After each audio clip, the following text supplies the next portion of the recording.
तो साथियों, मैं सुरंजन कुमार फिर एक बार फिर से आपके अपने चैनल वन स्टडी एग्जाम में स्वागत करता हूं। तो साथियों, आज हम लोग पढ़ेंगे उपसर्ग। शब्द रचना में क्या पढ़ेंगे? उपसर्ग। तो सबसे पहले आप उपसर्ग के बारे में जान लें। दोस्तों, उपसर्ग दो शब्दों से बना है। उप प्लस सर्ग के योग से निर्मित हुआ। उप का मतलब होता है समीप आना यानी निकट आना या पास होता है, जबकि सर्ग का मतलब होता है सृष्टि करना।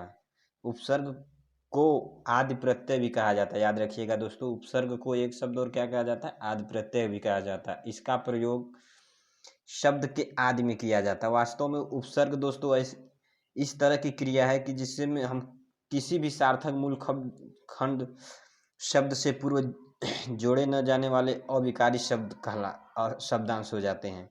जैसे मान लीजिए कोई भी उपसर्ग है, उसको पहले हम जोड़े नहीं तो वो सार्थक मूल शब्द से पूर्व जुड़ जाने वाले अविकारी शब्दांश होते हैं।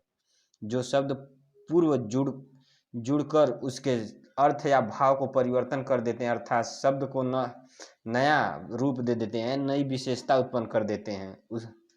यानी जो शब्द है उसमें कुछ जोड़ के अर्थ को बदल देते हैं। जैसे मान लीजिए हार में अगर जो पहले हम लोग प्र लगा दें तो क्या हो जाएगा? हार में अगर जो प्र लगा देंगे तो प्रहार बन जाएगा। इसका अर्थ क्या, नया अर्थ क्या होता है? मारना। तो क्या होता है? मारना। तो दोस्तों, उपसर्ग ऐसा शब्द है जिसका कोई सार्थक खंड नहीं हो सकता, क्योंकि उसको हम शब्द के पहले लगाते हैं, यानी आदि माने पहले होता है, पहले लगा देते हैं। मान लीजिए आप उपसर्ग लिख रहे हैं, मान लीजिए सबसे पहले आप किसी का नाम लिख लीजिए, या जैसे संधि विच्छेद करते हैं उसी हिसाब से समझ लीजिए उपसर्ग में होता है। अगर जो मैं लिख दिया किसी का नाम या कोई चीज़, समीप लिख दिया तो सम प्लस मीप लिखेंगे तब होगा। जैसे उपसर्ग लिखना है तो उप प्लस सर्ग, यानी शब्द के पहले लगाया जाता है उपसर्ग।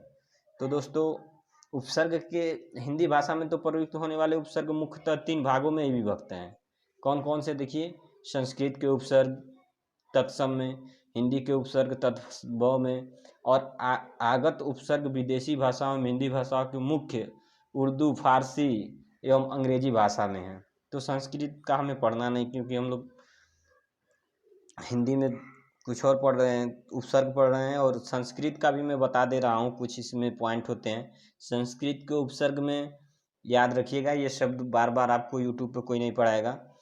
संस्कृत के उपसर्ग में दोस्तों कुल 22 उपसर्ग हैं, किंतु निर, निस, दुस, दुर में कोई अंतर नहीं होता है। अतः संस्कृत भाषा में 20 उपसर्ग उन तत्सम शब्दों के साथ प्रयुक्त होते हैं जिनका प्रयोग हिंदी भाषा में भी होता है।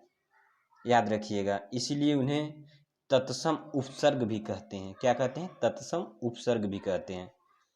अब चलिए, हम लोग को यूपी पुलिस और एसएससी जीडी का एग्जाम देना, इसलिए हम संस्कृत को पढ़ेंगे नहीं। तो या स्टार्ट करते हैं पहले क्वेश्चन से दोस्तों, और बताइएगा वीडियो कैसी लगी। शब्द रचना कितने प्रकार की होती है? तो दोस्तों, मैंने क्या बताया था, शब्द रचना कितने प्रकार की होती है? ये शब्द रचना का ही पार्ट है, आप लोग याद रखिएगा। उपसर्ग हुआ, प्रत्यय हुआ, ये किसके भाग हैं? शब्द रचना के भाग। तो हम लोग पहले ही स्टार्ट किए हैं। उसके बाद देशत विदेशत शब्द को हम कराएंगे। उसके बाद संधि होती है, स्वर्ग संधि, व्यंजन संधि, विसर्ग संधि, ये शब्द सब उसी के अंदर आते हैं। याद रखिएगा दोस्तों, ये शब्द रचना कितने प्रकार के होते हैं? समास 3 प्रकार के होते हैं दोस्तों, इसमें 3 प्रकार होते हैं। तो याद रखिएगा, राइट आंसर कौन सा हो जाएगा? सी। नेक्स्ट, उपसर्ग को कहते हैं, मैंने क्या बोला था, उपसर्ग को क्या कहते हैं? अंत प्रत्यय, आदि प्रत्यय, मध्य प्रत्यय, इनमें से कोई नहीं। तो उपसर्ग को हम लोग क्या कहते हैं दोस्तों? आदि प्रत्यय, ऑप्शन बी। नेक्स्ट, जो पहले लगता है उसको क्या कहते हैं? उपसर्ग। जो बाद में लगता है उसे क्या कहते हैं? प्रत्यय। उपसर्ग शब्द की व्युत्पत्ति, यानी उपसर्ग कैसे उत्पन्न हुआ है, व्युत्पत्ति कैसे हुई उपसर्ग की, मैंने क्या बताया था? जो शब्द पहले लग जाए, उप प्लस सर्ग मिलके क्या बनता है? उपसर्ग। क्या बनता है? उप प्लस सर्ग मिलके क्या बनेगा? उपसर्ग। तो राइट आंसर कौन सा आ जाएगा? Option B. नेक्स्ट, उपसर्ग में नहीं किया किए जा सकते हैं, क्या नहीं, खंड नहीं किए जा सकते हैं, सार्थक खंड, निरर्थक खंड, इनमें से कोई नहीं। तो दोस्तों उपसर्ग में क्या नहीं किए जा सकते हैं, सार्थक खंड, क्योंकि वो शब्द, अगर जो कोई शब्द प्रहार है उसमें प को अलग कर देंगे तो क्या हो जाएगा, हार बन जाएगा। प्रहार में अगर जो मान लीजिए प्रहार हम लिखे हैं, प्रहार,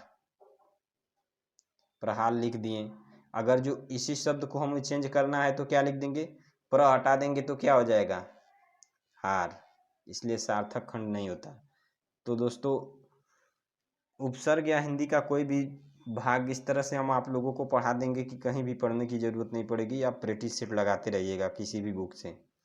उपसर्ग का प्रयोग कहाँ होता है, शब्द के आदि में, शब्द के मध्य में, शब्द के अंत में। मैंने क्या बताया था, आदि मीन्स हिंदी में क्या होता है, पहला। तो कहाँ लगता है दोस्तों, प्रत्यय शब्द के आदि में लगते हैं। नेक्स्ट, उत्कर्ष शब्द में उपसर्ग है। अब बताना है दोस्तों, जिसको संधि आती होगी या शब्द का खंडन करना आता होगा, वर्ण विच्छेद, एक छंद विच्छेद होता है, एक वर्ण विच्छेद, उसको तो मालूम होगा किस तरह से लिखा जाएगा। और आप अगर जो जिसको नहीं मालूम है वो पढ़े हमारे साथ, हम उनको वर्ण विच्छेद, संधि विच्छेद सबके सब बता दूंगा। दोस्तों वर्ण विच्छेद और संधि विच्छेद में दोनों में अंतर है। वर्ण विच्छेद में एक एक अक्षर का विच्छेद करना पड़ता है और संधि विच्छेद में 2 या 3 प्लस 1 किसी का भी कर देना पड़ता है। बताइएगा दोस्तों। तो उपसर्ग में दोस्तों उत प्लस सर्ग हो, उत्कर्ष में उत प्लस सर्ग होता है। नेक्स्ट है, निष्कपट शब्द में कौन उपसर्ग है, आपको बताना है निष्कपट में उपसर्ग कौन सा है। निस निस निस किस तरह का निस उपसर्ग में आएगा दोस्तों। अब निष्कपट देखेंगे तो कौन सा है, तो राइट आंसर ऑप्शन सी हो जाएगा, निस प्लस कट होता है दोस्तों, निष्कपट। नेक्स्ट, और आज का लास्ट क्वेश्चन दोस्तों, बताइएगा वीडियो कैसा लगा।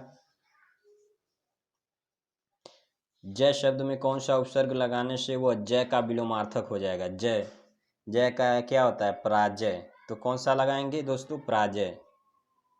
उपसर्ग लगाएंगे तो पराजय में अगर जो जय है तो अब मान लीजिए जय मैं लिखा हूँ, अगर जय यहाँ लिखा गया है तो यहाँ लिख दूंगा तो क्या हो जाएगा, जय का विपरार्थक हो जाएगा पराजय। तो राइट आंसर कौन सा हो जाएगा, ऑप्शन सी। तो दोस्तों सबसे पहले आप लोगों को दिवाली की हार्दिक शुभकामनाएं, आपको भी, आपके परिवार को भी। आराम से पटाखे फोड़िएगा दोस्तों, ज़्यादा शोर मत कीजिएगा क्योंकि ये वीडियो आप लोगों को कल मिलेगी, आज मैं वीडियो नहीं लोड करूँगा। तो मिलेंगे नेक्स्ट वीडियो में, तब तक के लिए जय हिंद, जय भारत।